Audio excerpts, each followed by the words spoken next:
I'd like to take a moment to let you all know about a new non-profit organization started by my brother Craig. It's called Treats and Truth. They fill oversized brown lunch bags with snack items, chips, crackers, popcorn, cookies, etc. Also, a bottle of water, toothbrush, toothpaste, sanitary wipes, and most importantly, a small gospel-tract book of John. No cigar? I'll have to talk to him about that. The bags are then hand-delivered to the homeless and people in need in and around the Los Angeles area. Let's help get this ministry off the ground.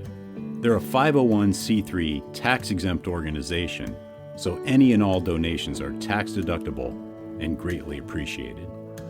Visit their website at treatsandtruth.org. Check out the show notes for the link. Also, please follow them on Facebook and Instagram. Thank you.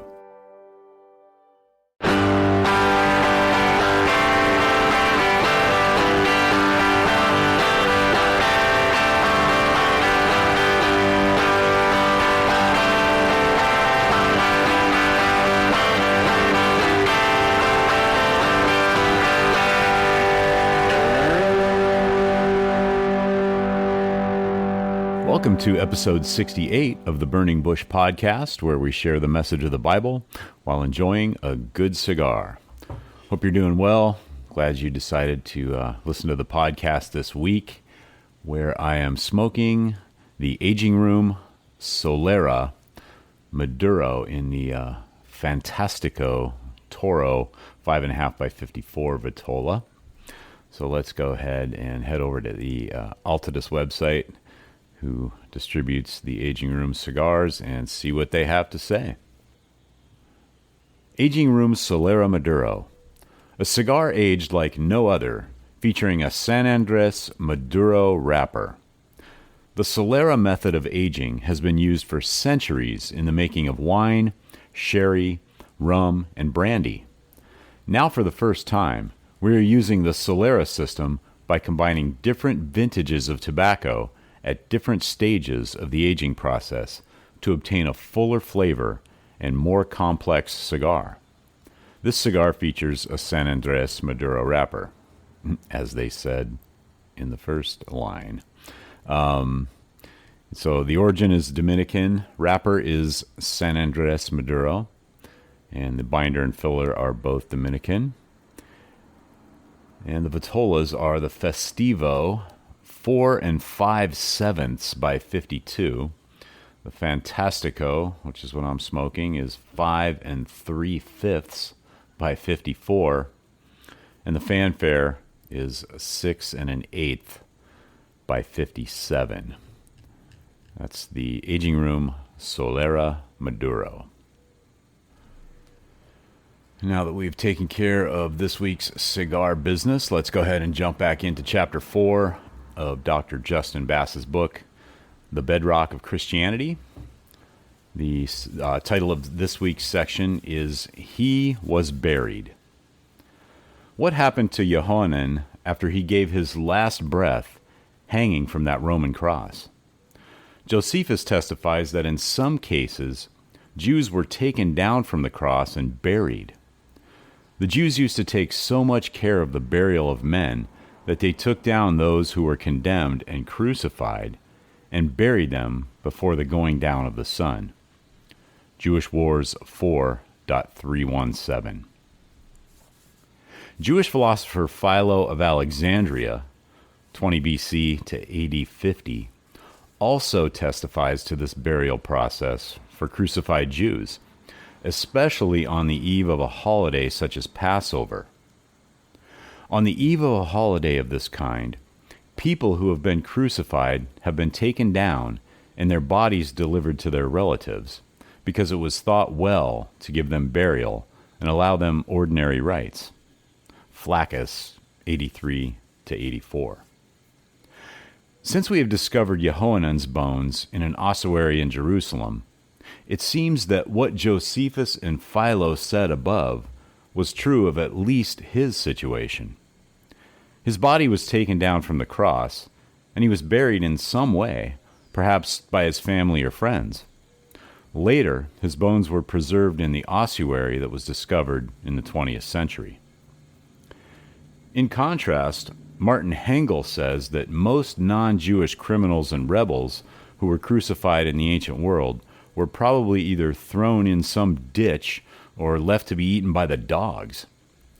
Crucifixion was exaggerated further by the fact that quite often its victims were never buried. It was a stereotyped picture that the crucified victims served as food for wild beasts and birds of prey. In this way, his humiliation was made complete.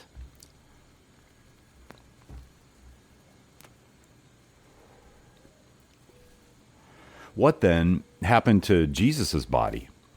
Was he left to be eaten by wild dogs? This is exactly what John Dominic Crossan believes happened. Or was he given a proper burial in a tomb on the eve of Passover? What exactly happened to Jesus' body after it was taken down from the cross, along with the discovery of the empty tomb 3 days later, are not considered bedrock facts. While many scholars agree with the creedal tradition that Jesus received some kind of burial, others entertain wild theories, such as Crossan's idea that Jesus' corpse was consumed by dogs. For this reason, we cannot consider the burial or the empty tomb among the bedrock facts. On the other hand, let us still explore the background of this ancient phrase, "and he was buried," 1 Corinthians 15:4a, along with the later empty tomb traditions. That Jesus was buried and that the women found his tomb empty 3 days later is not a bedrock fact, only means it does not meet the high bar of 99% of scholars' affirmation, but that does not mean these events are not historical. There are good reasons to believe Jesus was buried, just as the ancient creed testifies.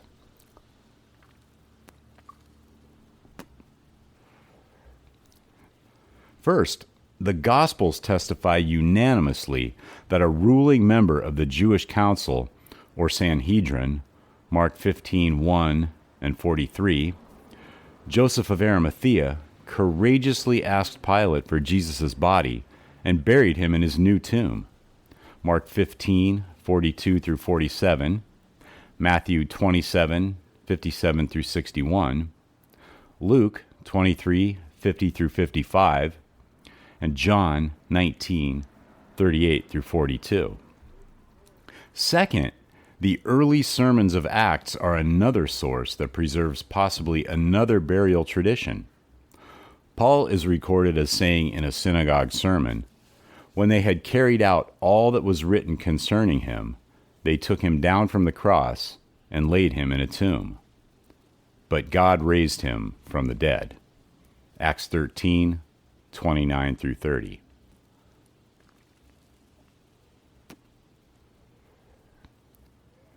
The one possible difficulty between the Acts tradition and the Gospels is that it is unclear who the "they" were who took Jesus' body down from the cross and laid him in a tomb. However, when we look at it closely, it is not much of a difficulty after all. It is virtually unanimous among scholars, a bedrock fact, that whoever wrote the Gospel of Luke also wrote Acts. So even if Acts 13 preserves a separate tradition concerning the burial of Jesus, it seems incredible that the author thought someone different from Joseph of Arimathea carried Jesus' body down from the cross. See Luke 23:53, which states that Joseph of Arimathea took Jesus' body down and wrapped it in a linen cloth and laid him in a tomb cut into the rock, where no one had ever lain. Would a rich man such as Joseph not have servants to help him take Jesus' body down from the cross? Does anyone imagine Joseph climbing up there and carrying Jesus down by himself? It seems reasonable to conclude the "they" in Acts 13:29 were Joseph and his servants.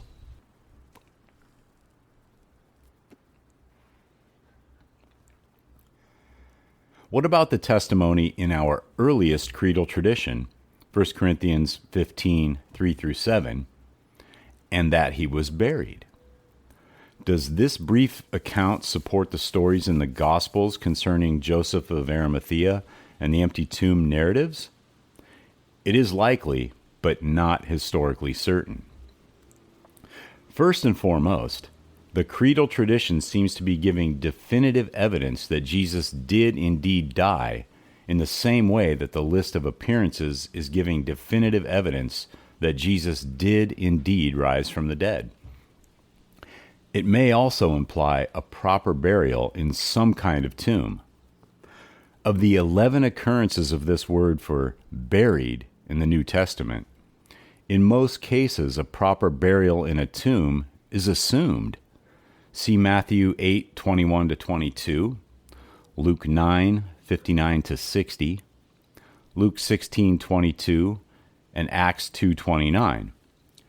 This is also true when this word is used in the Septuagint, the Greek translation of the Old Testament. Genesis 35, 8 and 19, Numbers 20, 1, Deuteronomy 10, 6, Judges 10, 2 and 5, 12, 7, 10, 12, and 15, and see also Josephus, Jewish Wars, 4.317, and Antiquities 4.78 and 8.264. The reference to King David's tomb in Acts is a most interesting parallel to 1 Corinthians 15:4a, because the exact phrase kai etaphe, and he was buried, is used. And then his tomb is mentioned right after.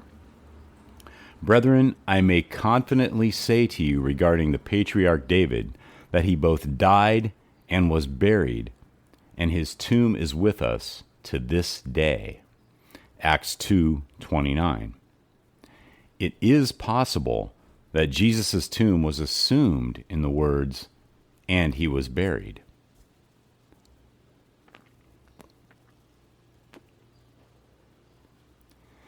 In addition, Paul echoes this creedal death, burial, and resurrection language when he discusses the Christian's baptism in Romans 6, 3 through 4.